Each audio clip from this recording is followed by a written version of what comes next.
This channel of ours is all about business. We bring stories that affect you as a person if you involve yourself into business or involve yourself in investment and personal finance. And we don't talk from the corner office. We speak or we narrate stories based on actual experience. Today, we have a story of a lady who was in the US and she's still in the US. She has been there for more than 15 years. She went to the US through education and later on, she became a citizen. She has worked hard. She worked for more than 16 hours to ensure that she changes her life. After working for more than 10 years, she decided to buy land at home and build an apartment which can generate income. In the process, since she is in the US, she engaged her mother. So the mother was the one who was told to buy land on her behalf and start building apartment. So the mother and the brothers were involved in that work.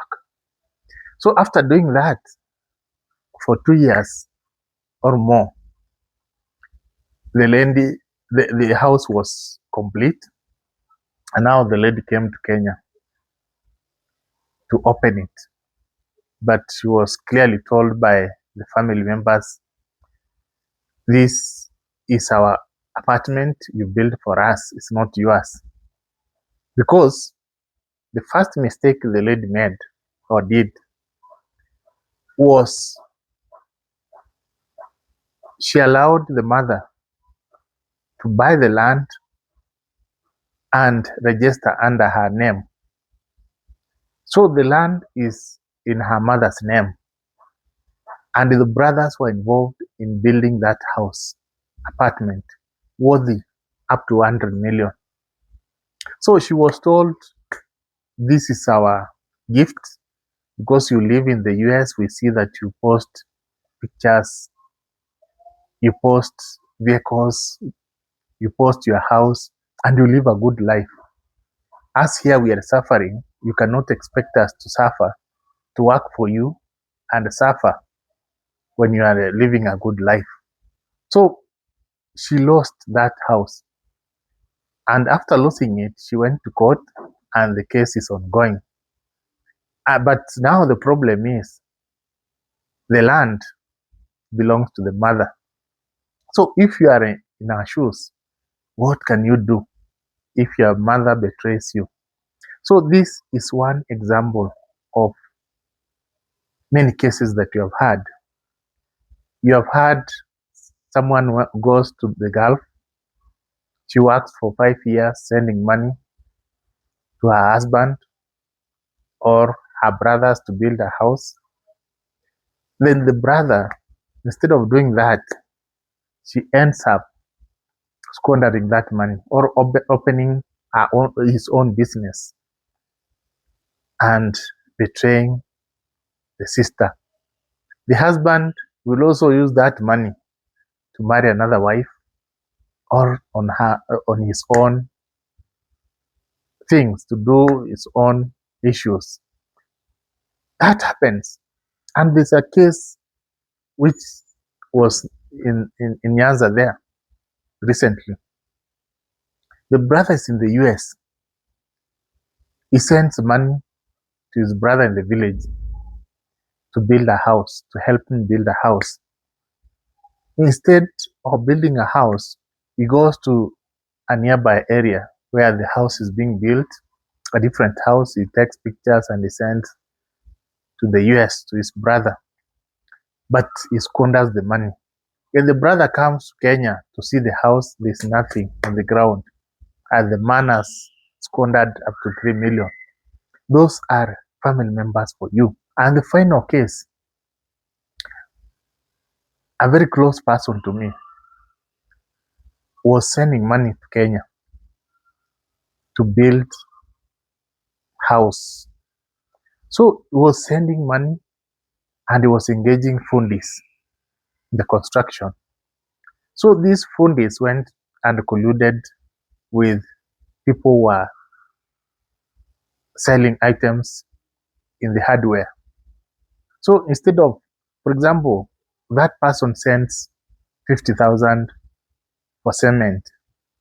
Instead of delivering cement worth 50,000, they deliver cement worth 30,000, and this extra 20,000 they share between the fundis and the hardware owner until this person discovered that he has spent a lot of money and the house is not yet complete.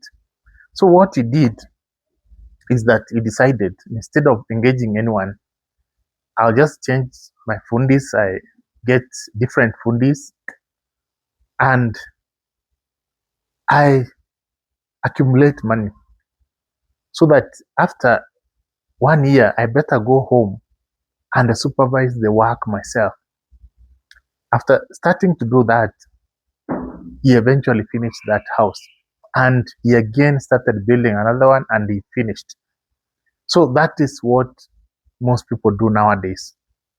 You either supervise yourself or engage a professional company, there's a company a construction company which can construct what you do is that you agree with them that 4-bedroom house, how much? They say 6 million. So you pay in installments. Once they finish foundation, you pay.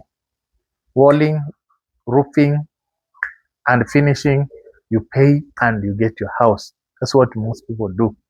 Alternatively, you can save your money, come and build yourself. Those are the best two alternatives. But engaging your relatives, they'll betray you. You cannot trust anybody. Your relatives, when they see you, most of them, when they see you in abroad and they know you are doing well, they see you as an ATM. All they want is money from you, and their begging is endless. If you are not careful, you reach a point you'll never talk to any relative. This also happens to people who are in major towns, even in Nairobi. You find relatives at home, they don't understand that sometimes you struggle. They know that you have money. There's a place that you go and pluck money. Money is raining in town. So they keep on asking money every time. And they don't care about your situation, the stress you are going through. I usually sympathize with people who are in the US. They're working for 20 hours. Someone at home will call you. They don't even ask how you are doing. Anytime you see his phone, his call, or they go straight to the point. I need 3,000 Kenya shillings. I need 10,000 shillings. All they need is money. That's using someone. And that's why you find people who live abroad, most of them, when they stay there for some time, they stop interacting with relatives back at home. Not that they became bad. It is because of the uncaring nature of relatives back at home. So if you live abroad, you have to be very careful. And that's why we normally advocate, if you are making money and you want to do some investments in Kenya, do this. Identify a good investment which does not require you to be there. For example, money market fund. Identify one. I'm going to talk about the best money market fund for diaspora people. So identify those. Once you identify, invest there. You can invest your 10 million and after 2 years come to Kenya, withdraw that money spend it on building your apartment or your house. Very simple. Instead of engaging people who are going to betray you. So it is hard to trust anyone with your money, especially when you are abroad.